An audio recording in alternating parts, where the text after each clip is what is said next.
with the lens, through the lens of Sahaba. Let us not just celebrate the birth of the Nabi of Allah. We mourn the death of Nabi alayhi salam. We speak about it. We get emotionally overpowered. But there's the deeper meaning. And this is the question that we need to put before ourselves. That it is the month of Rabi-ul-Awwal. We have to love the Nabi of Allah. No matter how much you praise the Nabi of Allah, you can never do justice. But wallahi, we need to take it to a different level.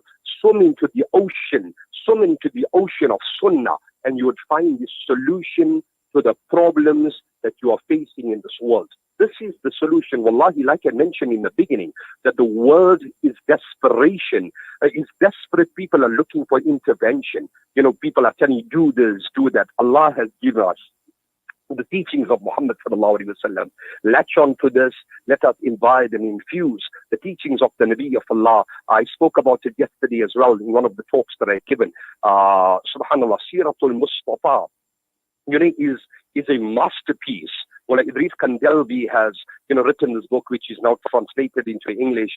It gives you a beautiful insight into the life of Muhammad sallallahu alaihi wasallam. It is in the English language, translated, in South Africa. So our advice is study his life. Let us implement his teachings, in our homes, in our businesses, in our social circles, with our neighbors, and let us become ambassadors of this beautiful deen.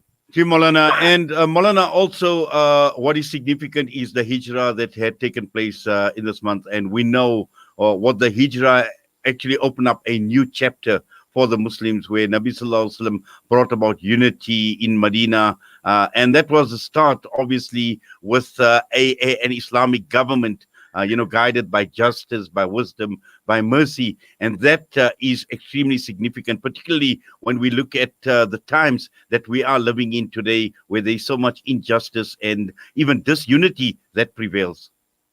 Yes, absolutely. When we look at the journey of the hijrah, one is the Nabi alayhi salam, he brought about the ukhuwa, that brotherhood, innamal mu'minuna ikhwa. But coupled with that, Nabi alayhi salam united not the physical bodies, Nabi alayhi salam united the hearts. This is something which is so important, that we need to unite the hearts. There's such fragmentation in the Muslim ummah today. When we study, we look at the world today, never in the history of Islam were the Muslims so large in number, so many in number, in terms of numbers. Never in the history that the Muslims possessed that amount of wealth. But if we look at the fragmentation, the disunity, in the Muslim ummah, it's a sad reality. We are fragmented, to such a point where Muslims cannot gather on one platform. It's a sad reality. Each one is targeting the next, and each one claims to be on the haqq. Everybody, each and every person who subscribes to Ahlul Sunnah wal Jama'ah, each and every one of us are trying to reach Allah.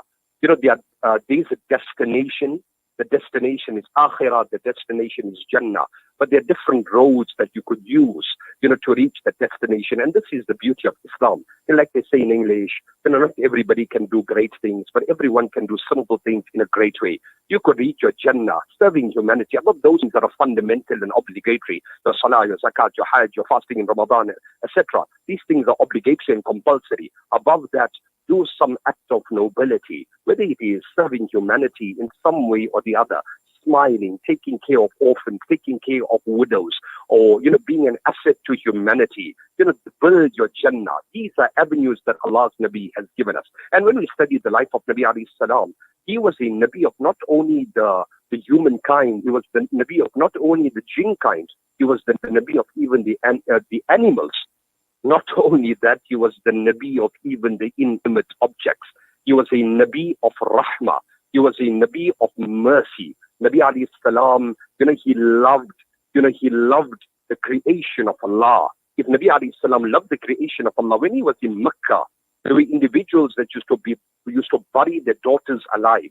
He managed to mold the most barbaric, those practices that were most barbaric, those individuals, and he molded them and he made them guiding stars for humanity till the day of Qiyamah. What was it? Did Nabi alayhi salam isolate himself and he sat with a group of individuals, who supported his mission initially? No. Nabi alayhi salam, he continued, he persevered. He went to Taif, he was pelted, but he made dua, for the people of Taif. And today we're sitting in the tip of Africa, and Allah has blessed us with subhanallah, no matter how much we speak about the Nabi of Allah, like the Arabic poet says, I have not elevated the status of the Nabi of Allah because of my poetry, but on the reverse, his poetry has been elevated.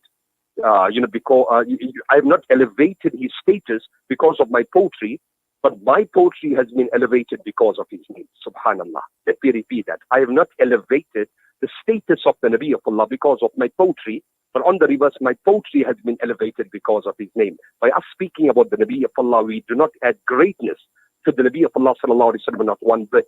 He is exalted by the very declaration of Quran, وَرَفَعْنَا لَكَ ذِكْرَكَ, that we have raised your dhikr. So Allah grant us the tawfiq that we study the life of Muhammad sallallahu alaihi wasallam and we become ambassadors of this beautiful deen.